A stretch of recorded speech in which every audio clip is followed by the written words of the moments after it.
Hello,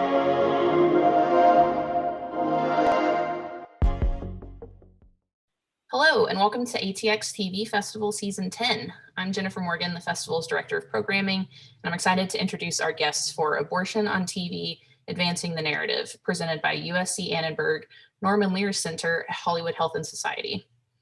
With anti-abortion legislation on the rise across the US, including in our home state of Texas, it's hard to imagine a more timely or critical conversation at this moment.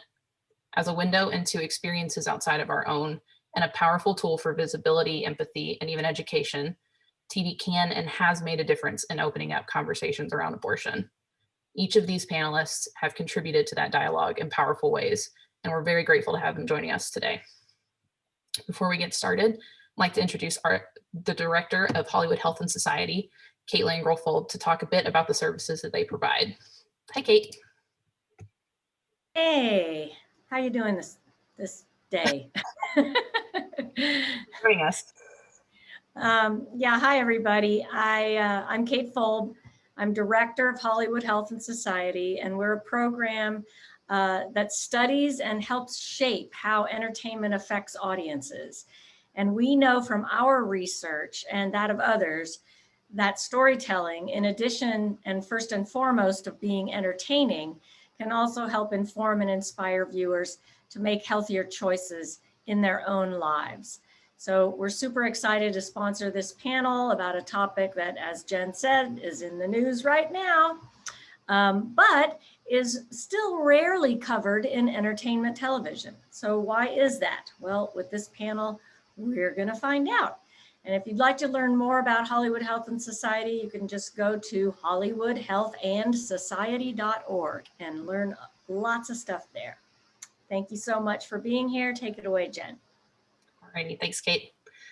And now I'd like to introduce our panelists, starting with Merritt Tierce, a writer for Orange is the New Black, who will be pulling double duty as both panelist and moderator for today's conversation. There you are. Hello. Hey. Hi. Next, we have Carina Adly MacKenzie, a longtime ATXer and most recently creator, showrunner, and executive producer for Roswell, New Mexico. Hey, Carina. Hi. Hey. Next, we have Janine Sherman-Berrois, showrunner, writer, and executive producer for Claws, amongst many other fantastic shows. Hi. Hi, everyone. Hi. Next, we have Linda Schuyler, co-creator and executive producer of Degrassi High, Degrassi The Next Generation, and Degrassi Next Class. Hi, Linda. Hi there. And last but not at all least, we have JC Heldrich, writer for The Handmaid's Tale. Hi, JC. Hi, everybody. All right, take it away, Merritt. Thank you. Hello, everyone, and thank you to ATX and to Hollywood Health and Society for putting this together. It's a really important thing to talk about, and I just want to thank all of our festival goers and fans who are watching this. I'm from Texas, and I also, before I was a writer on Orange is the New Black, I spent 10 years working with an organization called the Texas Equal Access Fund in Texas, which is an abortion fund that helps low-income people when they want an abortion and can't afford it. And when we started that organization in 2004, it was because we felt like the situation was so dire then, and we really could not have imagined how much worse it would get. So I'm still talking about it, and I still love talking about this. I think it's a really important experience to talk about and represent on television. So just by way of introduction, I just want to say a little bit about abortion on screen as we've been seeing it recently. It's an extremely common experience, as I think a lot of people are beginning to understand and talk about more. The statistic is about 1 in 4 people who can become pregnant will have an abortion. So all kinds of people have abortions for all kinds of reasons and feel all kinds of ways about it. You can never run out of abortion stories. And even if it weren't as common as it is, it's a nexus of all these things we think are really important and dramatic: sex and death and religion and politics and family. So for various reasons, it really should be appealing to storytellers, and yet we don't see it represented in film and television all that often. But we are seeing more abortion storylines all the time, which is really exciting and promising. So certainly more than we used to. However, while we're seeing abortion depicted in film and television more often, there are still a number of pretty significant disparities between abortion in real life and abortion on screen. for example, in real life, most people who get an abortion are already parenting, but there were 32 abortion stories in TV shows last year, and only one of those featured a character who was already a parent. So that kind of discrepancy, I think, perpetuates the myth in our collective unconscious that there's some kind of difference between people who get an abortion and people who parent, and there's not. And TV can really help change that. But the priority for a storyteller is also, of course, to tell the best possible story. So it's not necessarily to reflect reality or raise people's consciousness or explain abortion. But we have this stellar panel of amazing storytellers gathered today to reflect on their experiences creating and watching abortion stories. So I have a question for each of you related to your own show and experience writing about abortion, but I'd like for this to be conversational. So even if the question is addressed to someone else, feel free to chime in if you have anything to say. And I'd like to start with JC and Handmaid's Tale, which is, I think, the most recent episode of television featuring an abortion. Just in the most recent season, a few weeks ago, the episode featuring a flashback with the character Janine told this abortion story, and the storyline made a number of deft choices that I was really excited about. And I'd love to hear you talk about some of those, like how y'all broke the story in the room and then your experience writing it. Specifically, I think if you can talk a little bit about the decision to make it a medication abortion versus a procedural or surgical abortion. I think I'd be interested to hear about that, because we don't see medication abortion on TV very often. And then anything else you'd like to say about that episode, JC?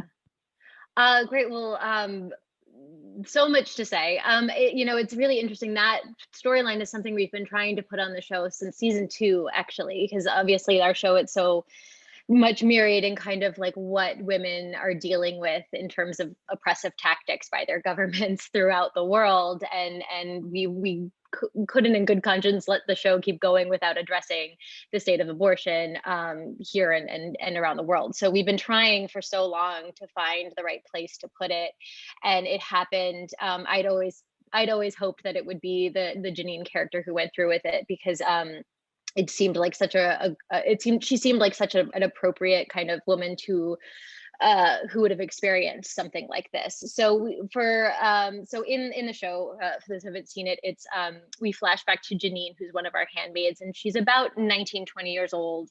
She's working as a waitress in Denny's, and she's trying to get off work to go to a medical appointment, and she finds herself at something called a crisis pregnancy center, which I'm sure we can talk about at some point down the line, where she is kind of given this like horror story about what will happen to her if she gets an abortion, that she'll be infertile, that she'll be depressed, that the baby pieces will kind of get left inside of her. And then they tell her they don't actually provide abortions there, which is 100% the reality of these clinics, quote unquote clinics. And then we think it's a little bit of a misdirect, because we know this character had a baby, and we know this character had done something bad to warrant becoming a handmaid. So the assumption was supposed to be that she got talked out of having an abortion. And the reversal in the end of the story is we find out that she's already parenting that child that we knew that she had, and she's aborting kind of a second pregnancy. So we really wanted this story to be much less about the abortion itself and more about the experience of what happens in between the decision to get an abortion and to have the abortion. And we could have done 3 episodes. We had like a whole thing, a kind of road trip episode, because as we know, like there are so many places where one has to travel long distances in order to get an abortion. And as TV wants to do, we kind of ended up with 3 scenes instead of a full story. So we wanted to choose kind of the most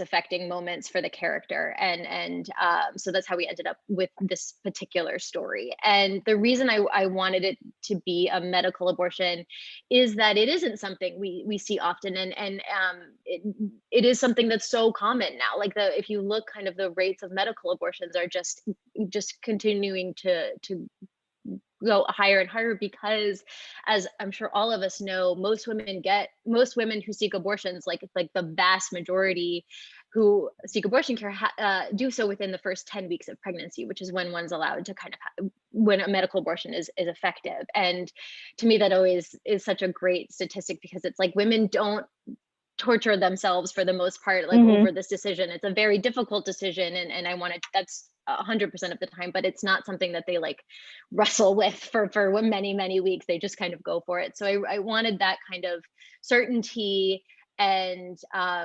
responsibility. I find it so responsible. It's such a responsible choice to seek a medical abortion. I mean, it to me, that indicates this is a woman who would have used or would have had effective birth control if it had been in her means. In my episode, the condom fell off, which is a huge, ineffective condoms is one of the biggest reasons that women end up with unwanted pregnancies.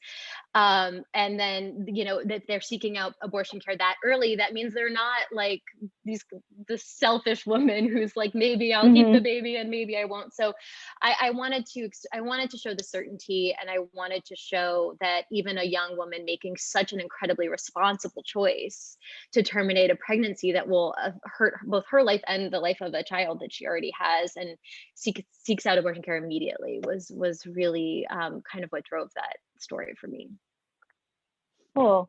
Yeah, I love the reversal of or the reveal that she already has a child. I think that it was really effective. Like, I really felt the assumptions even I had been making, and then remembering and realizing, oh, and it does immediately help you understand that choosing an abortion is also oftentimes really about love, and it's about how to best take care of the kids that you already have, but it's also about how to best take care of yourself.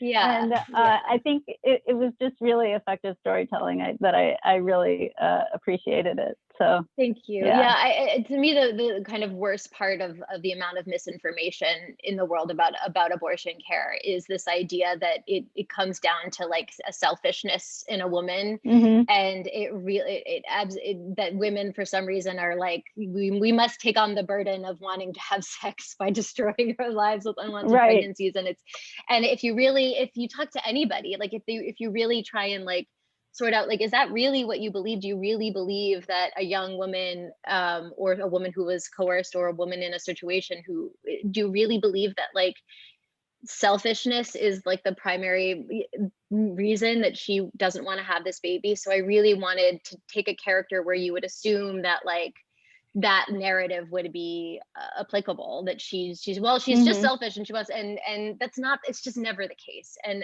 to me, like, the future of abortion stories is very much combating kind of the misinformation that's surrounding women who make that choice. Yeah, cool. So on that note, actually, I'd like to ask Janine to talk about the episode of Clause, because I feel like it really does it does some new things with abortion storytelling. Or I think in this conversation about abortion on screen, we often talk about the need to represent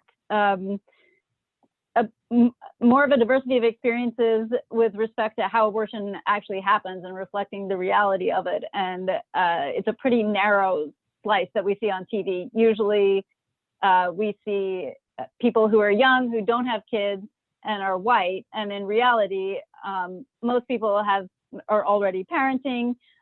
It's fewer white people in reality than you would see on television, and then like the class issues are not represented.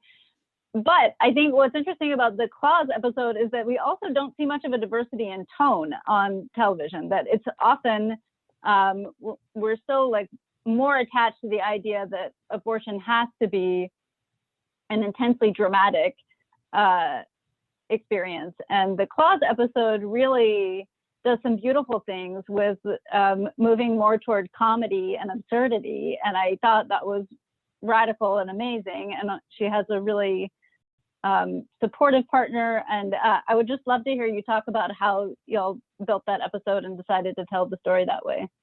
Yeah, we did the episode probably season 2, I think. And we really wanted to show a woman of color, you know, battling whether she wanted to have an abortion or not. And we wanted to show kind of all the sides that go into like making a decision, and the judgment, and the fear, and then, you know, the resolve. And all, we wanted to show everything. And because we deal with a nail salon, and the nail salon is sort of like a psychological center of all these opinions, we used it as a way to get different people's opinions on the subject matter, and not, you know, and kind of removing our politics away from it so that we could actually hear everyone express their opinion. And then, you know, we followed Virginia, the character, who is a young woman, you know, with her partner, Dean. And you think, you know, when she's going into the clinic that, you know, she's very, very fearful of all the screaming voices and all that. And you think that she's gone inside and then maybe she, you know, had a change of heart, but she's convicted and this is what she wants to do. And, you know, when she comes out, you know, the pro-lifers outside think, oh, they've changed her mind. And the truth is she decided, you know, to get married. They became closer because of this, because of their journey that day. I think we just wanted to approach it with humor because it is done with such seriousness. We wanted to approach the friends that come to visit you, or the friends you share, you know, the jokes and the internal monologues inside that might be going through your head or a character's head. And I think a lot of young women who saw the episode were very, very moved by it because it was accessible to them and it wasn't so kind of laden with so much drama that they didn't understand it, or it was distant for them. I think it felt like this is somebody that they know, and this is somebody that like looked like them and felt like them, and that, you know, made a decision that she stuck by. But I think that was a choice to kind of say, let's approach it with humor, because life is, you know, both dramatic and comedic. Yeah, I love that. And I also love the way her decision to have an abortion prompts other characters to talk about the reproductive decisions they've made in their lives, yes. Which is amazing. That's a very real part of this. So I love that you included that.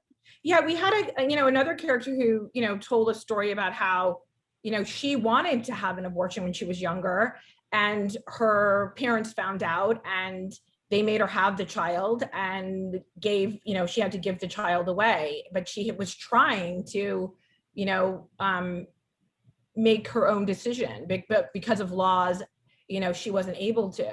So I think it allowed other women within the salon to tell stories, because I think if you have 20 women in a salon, based upon the statistics you just kind of laid out, you know, you're going to have many of them who've had an abortion or who've contemplated one. Right, exactly. Yeah, 1 in 4. I mean, I think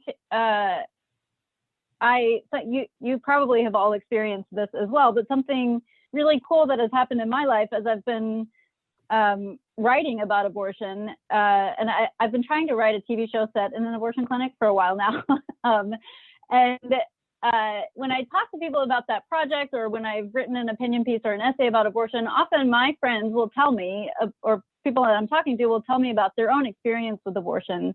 And sometimes, like fairly often, this is the first time they've shared that story with someone. And that's been really interesting to me, and kind of sad too, because these are my liberal progressive friends that for the most part I would have already assumed that they support access to abortion, etc.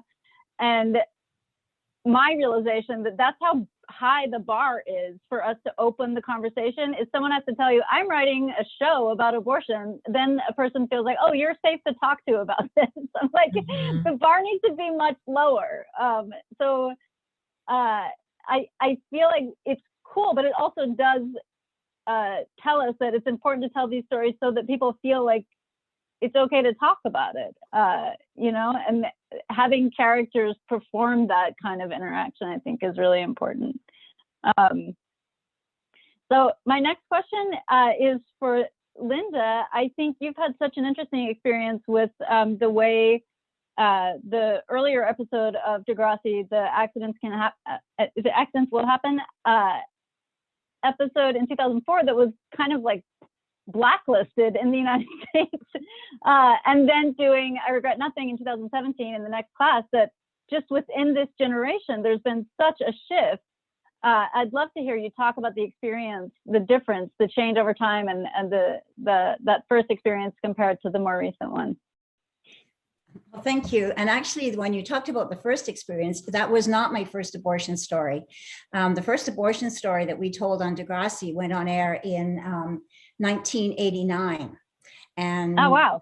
Yeah, we did it, 1989. But it's very Awesome. interesting because I'm listening to what you're saying about the angst of abortion. And because our show was aimed at teenagers, I was interested to hear Kate's introduction, because our show actually had a double mandate. We were both entertaining and educating. And particularly back then, and we're talking about the times before the internet, or our show was one of the few places that young people could get their information. So when we did our abortion show in 1989, seriously, we had identical twins on our show, and we used the device of identical twins who were Roman Catholic, and the one girl had been away at summer camp and came back, and we didn't know the circumstances about how she got pregnant, but she'd had sex while she was away and she was pregnant. And we used the identical twins as an opportunity to come up with both sides of the abortion debate. And you have to remember, way back in this time, I mean, there were, I guess there still are, not so much in Canada, but a lot of protesters, like abortion clinics were new. There were a lot of protesters. Our girl did decide to go through with it, but it was an angst-filled decision for her. We carefully weighed either side.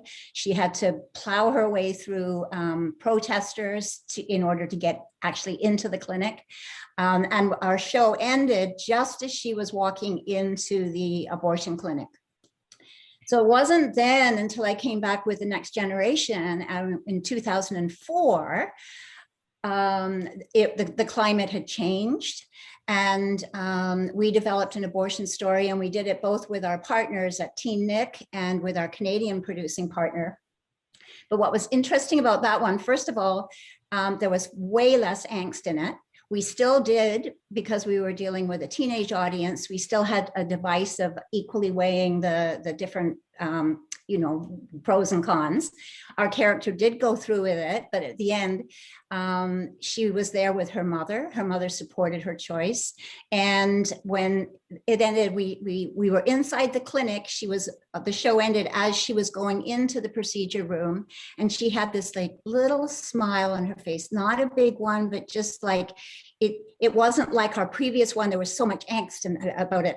This one, she knew she was making the right decision. Her mom supported her, and that was 2004.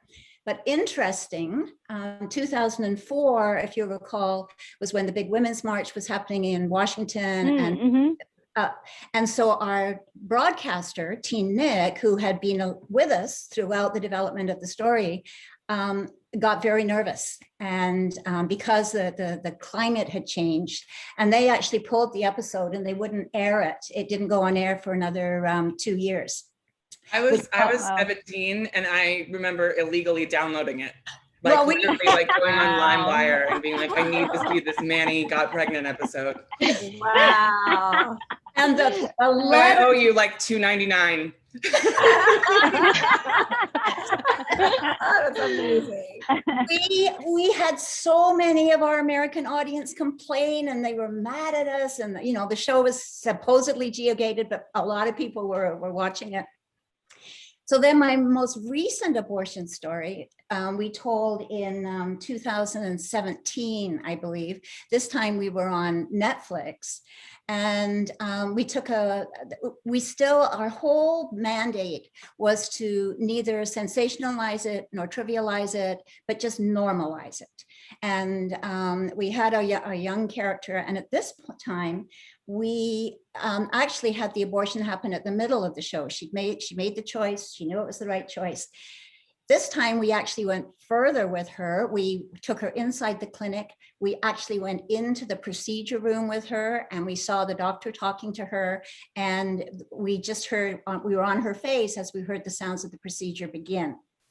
That happened in the middle of the show. Then in the second half of the show, she went back to school, everything's cool. Somebody found out about it. I won't bore you with all the details.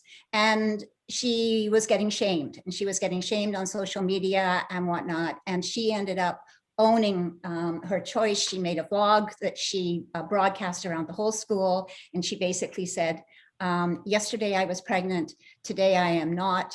I stand behind my choice. I know it was not everybody's choice, but I believe in what I did.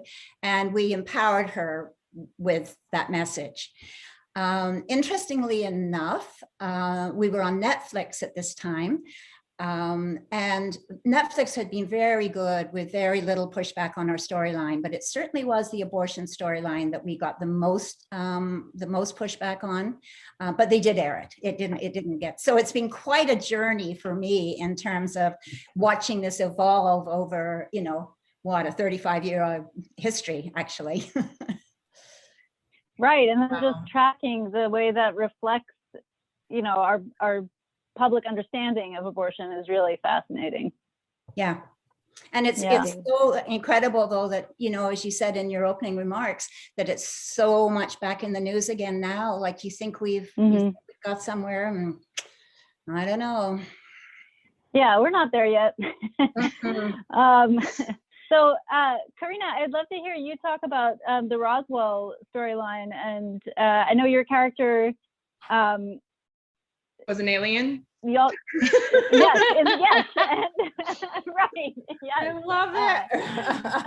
But I love the metaphorical level of that it is also something we should talk about more, that when I've had 2 kids and I've had 2 abortions and I've had a miscarriage, so I've been pregnant 5 times, and the experience of pregnancy is being overtaken by another life, like, actually. So there's a lot to be said about the comparisons with Alien and body snatching, and like, there's a lot of material there. So yes, please, tell us, and especially about how the studio and network reacted to the development of that story. Yeah. So the genesis of it for me, we were on hiatus in between our first and second season. And I should say, just so that everything is clear, I'm not running the show anymore. I was running the show at the time of of this episode. In between our first and second season, I was reading a lot about the heartbeat bill that they were trying to pass in Georgia, and we shot the show in New Mexico. I was in New Mexico at the time that I was reading all this stuff. But Georgia was my second home on my previous show for 5 years. So my heart was really breaking, just shattered, for the women that I worked with in Georgia, having to deal with the idea. For anybody who's watching who doesn't know, the heartbeat bill is it's a law that keeps coming up. Right now they're dealing with it in Texas.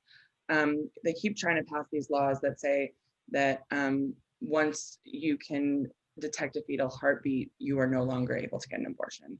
And that is, I believe, something like 6 weeks in. So that's like 1 missed period. Maybe you might not have even missed your period. It's often a lot earlier than people have even know they're pregnant, even if they are really very responsible. So I was shattered by it. And Roswell addresses a lot of real life issues. The lead character of our show is the daughter of 2 undocumented Mexican immigrants.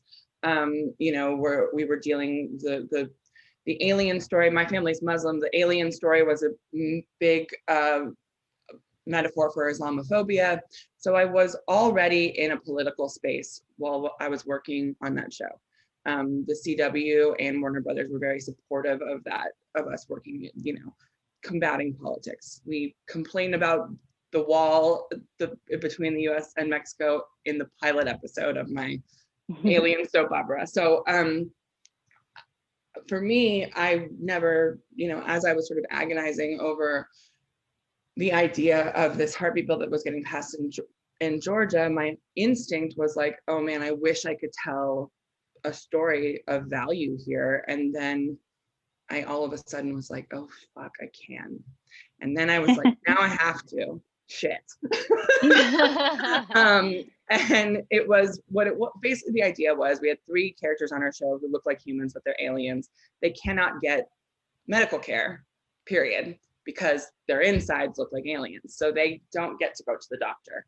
And so we had this opportunity to tell a story about a woman who she has recently found out that she has been gaslit by the love of her life, abused and controlled. And in season 2, she discovers that that she's carrying his child. And we very quickly, you know, it was very different from any of the stories that I've seen on TV before, because we were telling a story about a woman who could not get a safe abortion. And so she went to drastic, very dangerous lengths in order to get this abortion. And the metaphor was that we were telling a story of what the world looks like when we restrict access to safe medical abortions. And so essentially, you know, without all the alien details, she was ingesting alien poison alone, couldn't talk to anybody about it. The person who she loved, the person who she thought she loved, had been gaslighting her. The closest person to her brother, had recently died. So we were told the story via her having conversations with her hallucination of her dead brother, essentially. It was different from, I think, what I've seen on TV, obviously, but the intention, the metaphor was, here's what happens when women can't go to a doctor. And for me, that the complication became, this has to look ugly on the CW, where they don't really like things to look ugly. And, you know, because the intention was, this is a dangerous abortion. I mean, we used, I'm sorry if this is crass or triggering, you know, her brother said this is some back alley coat hanger crap. And so we needed to make sure that that we didn't try to shy away from the danger of it. I strongly believe, and the reason that I wanted to do this in the first place, I believe that restricting access to abortion is an act of violence against women and anyone else who can carry, who you know, has a uterus. I needed it to reflect that on a show and on a network in which we have a ton of violence. And the complication became, and I want to say Warner Brothers and the CW were very supportive of the storyline until we got to actually cutting the episode together, and they didn't like the amount of blood that we were seeing. And I wrote emails, I cried on the phone with the you know, standards practices people, which I'm not proud of, but like, I said, I can't make this look pretty. I mean, at one point they said, can you make the blood silver and iridescent? So we'd already seen aliens get shot and bleed red on our show. Can you make the blood silver and iridescent? And I said, no, the whole point of this is to show how violent and ugly it is if we prevent a woman from getting, you know, this absolutely necessary medical procedure safely. And the response was, Carina, we're already giving you as much as you can. This is the first, as we can as a network. In fact, this is the first time we're ever seeing menstrual blood on this network. And I said, wow. I said, she's not menstruating. She is bleeding to death because of an act of violence she had to commit against herself. She's not menstruating here. And my brain exploded. And ultimately, we ended up, I had to concede on one shot, but we were able to keep the blood red. We were able to keep a lot of blood in the scene. I mean, it was an interesting experience. It was tough. It is the episode of television that I've written that I'm most proud of. And one of the things that was really important to me, like as you guys talked about, was in these conversations, she is very clear that she does want to be a mother eventually. Not under these circumstances, not, you know, with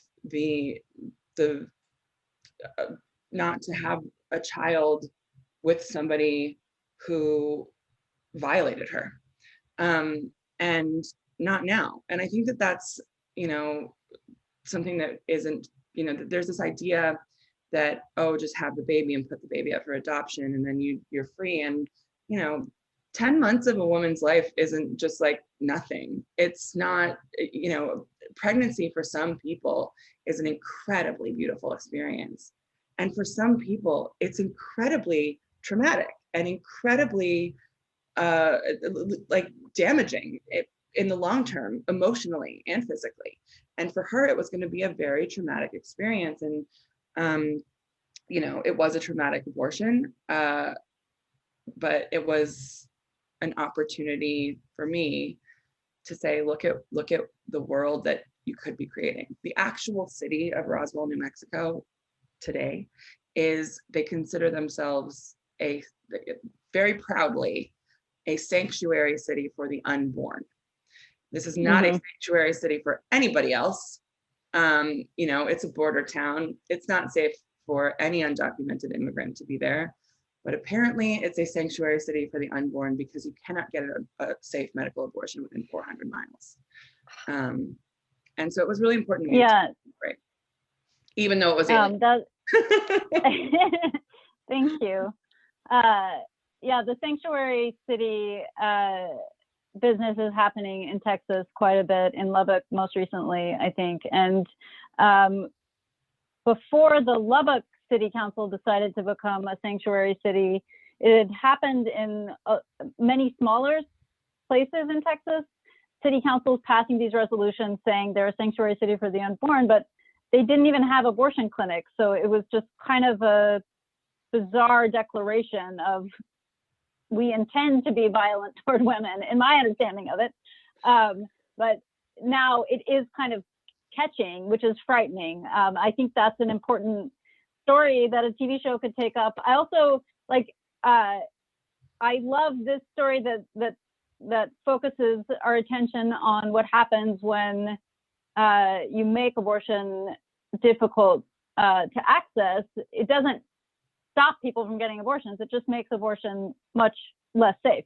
But I think there is also another opportunity in storytelling about abortion that to show a safely self-managed abortion that I hope we'll see more of on television as well. And I think there's been a lot of fear around that as far as like encouraging people to manage their own abortion care. But that is another way to look at that, is it is just another flavor of controlling women and assuming they don't have agency. And there are more resources all the time online. All Access is one, but to self-manage abortion. And that's going to become more and more important as states restrict abortion more and more. And TV can play a really cool role in that. I'll just mention a film that I think is great that's quite a few years old now, but it's called Vessel. And it's a documentary about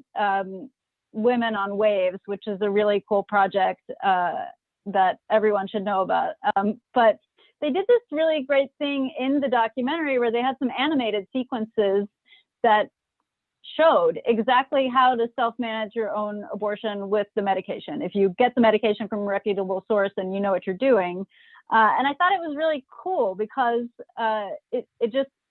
the film came with this extra value of information that I think this is something that all of our storytelling about abortion can do. I mean, we want to tell a good story and we want the emotional experience to resonate, but it is also a moment in time and in our long struggle for the liberation of all people that, we can do something exciting as far as explaining to people what the possibilities are. So yeah, it's really interesting because I think that like you said, the as long as you're getting medication from a reputable source, that's key. Yes. And I think especially for me, and probably for Linda, who I'm just so excited to be on the panel with, because like I'm a big Degrassi fan of it. Yes. When you're speaking to a younger audience and you are always aware of, what you're teaching. I didn't, Roswell, there wasn't a mandate to like educate, right? The way that there is sort of with Degrassi. I don't want to say mandate. There's an opportunity with Degrassi to educate. For me, I was never asked to like, show good people doing good things and you know, have a moral to the story. But I do have, as a storyteller, I have an emotional liability to think about the way that audiences watch something and the way that they process it and might apply it to their own lives, because I have to believe that what we do matters, right? So I have to believe that people take something from the show other than entertainment sometimes. But for me, I think that what you're talking about is where you get into, you know, telling very specific stories very, very carefully. And you know, one of the things I got asked a lot when we were in the process of writing this episode was, you know, have you consulted experts? Have you consulted experts? And I just kept being like, I'll consult whoever anybody wants me to consult, I will. But this is a thing that happens to 1 in 4 women, or sorry, 1 in 4 people who can get pregnant. This is a very universal story. There were people in the writer's room who were, you know, telling our own stories. There were people on set who were telling their own stories.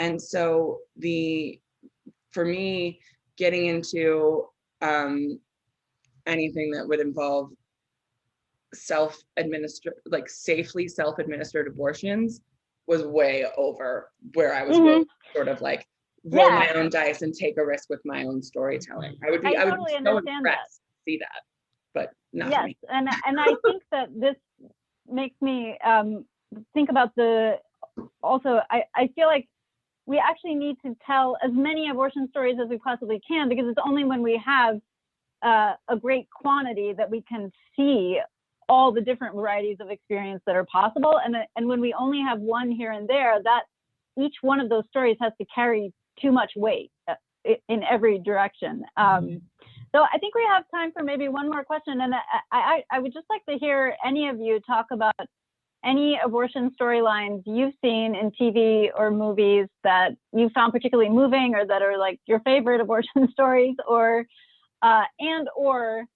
stories or tropes you feel like you're tired of seeing. So either way. Well, I think well, first there's God, there's so many. I have to mention my three favorites. The first one is Dirty Dancing, which is just literally like one of the best abortion stories that's ever existed. The whole movie is like a pro-legal abortion story. It's so great. And I saw it as a child and I didn't understand what was going on, but it takes place at a time where abortion is illegal. And this poor woman who, actually she's not a poor woman. I think that's what I loved most about her. It's like the hot dancer who's like the kind of the girl that baby wants to be, ends up pregnant by this shitty guy who also ends up messing with her sister.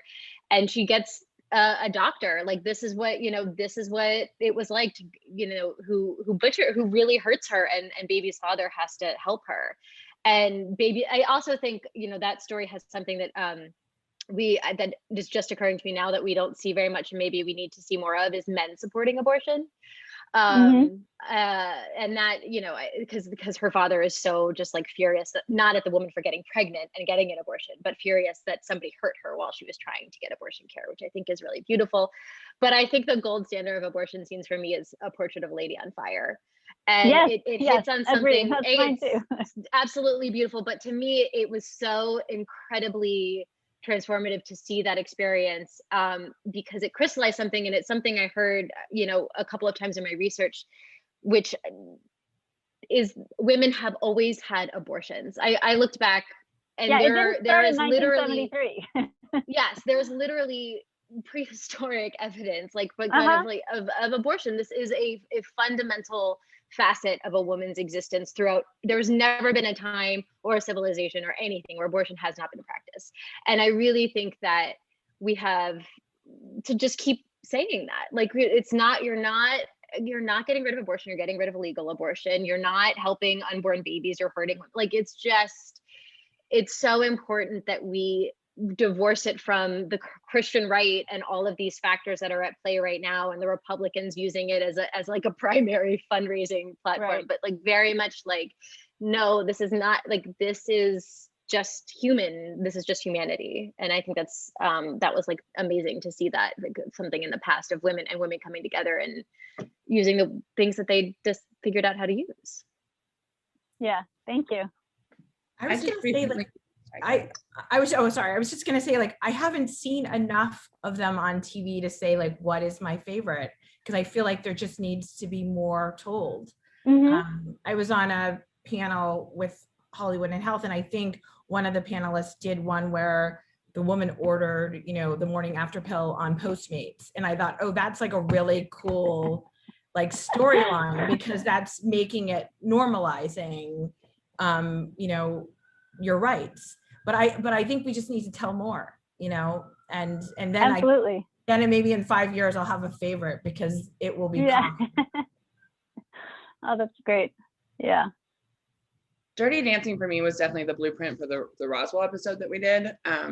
But I will say I brought up Manny's Little Smile from the Degrassi episode in 2004 multiple times, because that was the first time that I saw the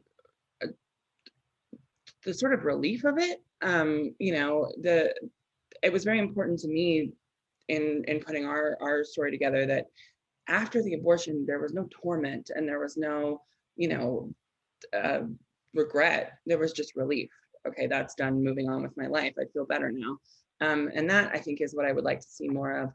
I do think that, I don't know if any of you guys saw the movie Unpregnant. I think it was on HBO Max. It's a Berlanti, Sarah Schechter film that came out during the pandemic. And that was the best depiction of what actually goes on in the procedure that I've ever seen. And it really, you know, there was this huge big deal with lots of hijinks to get this young woman. She took a road trip with her friend to get to a place where she could get an abortion without parental consent. But once she got there, it was just like, fine. And it wasn't, you know, presented as painful or traumatic. It was explained as if, you know, step by step, as if you were sitting in that room with that doctor.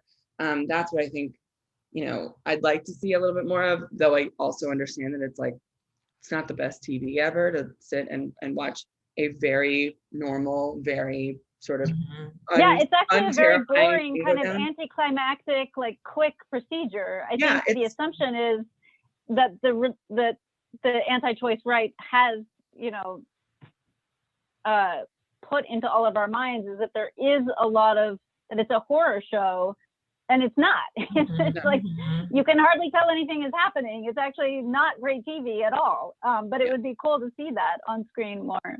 So, yeah, I mean, I think that the other thing that I would like to see more of, I think, is happy couples in relationships, financially stable, who decide to get an abortion for whatever their reason is, whether they have kids already, don't want to have kids, or they don't want to have kids at all, or it's not the right time, or whatever. You know, I think that in my experience, I mean, that was my experience. Like, it wasn't a financial burden. It wasn't a you know, a traumatic relationship. It's just don't want a baby right now. And you know, and I think that I rarely see that on TV. Yeah, I think that is actually the most common experience of abortion too. So it unfortunately, television needs high drama. So I think there's a little bit of a misrepresentation just to serve the needs of story. But in reality, it would be great to see more of that, because that is what most people who get an abortion experience. It's, now that you say that, not like, rape or incest or, you know. Yeah, in general, I think like it's really hard to use TV to normalize anything, because like we're not trying to watch our daily life all the time. No, we're trying to tell a story, but like, you know.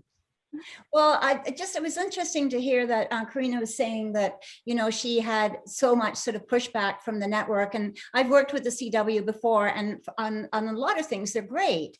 But they were great. And I should say the pushback was about the blood, not the story. I want to be really clear that I'm not like shitting on the CW. It was the amount of blood that they didn't want to see, which I struggled with, because I had come off a vampire show where I'd like come home from set drenched in blood, and I'd be like, what, you're telling me to do this now? So, all right, I want to be really clear. They were supportive of the story, but just not the amount of think menstrual from my blood. experience, it has been for every time now admittedly, I understand that I'm dealing with a young audience and there is much more concern that, you know, the young people are learning things. I mean, I've been accused of turning people gay and all sorts of terrible things, but it is, of all the shows that I've done with a number of different broadcasters, it has been the one topic that I've had the most pushback on, and it's exhausting as a producer to keep pushing and keep fighting, and you have to give your gives and whatnot. So it's, you know, it's not just about, do we have writers and producers who are willing to tell the stories? We really need the support from the broadcasters as well to get these stories on air. I agree. It was also the most complicated. Those were the most complicated notes calls I've ever been on.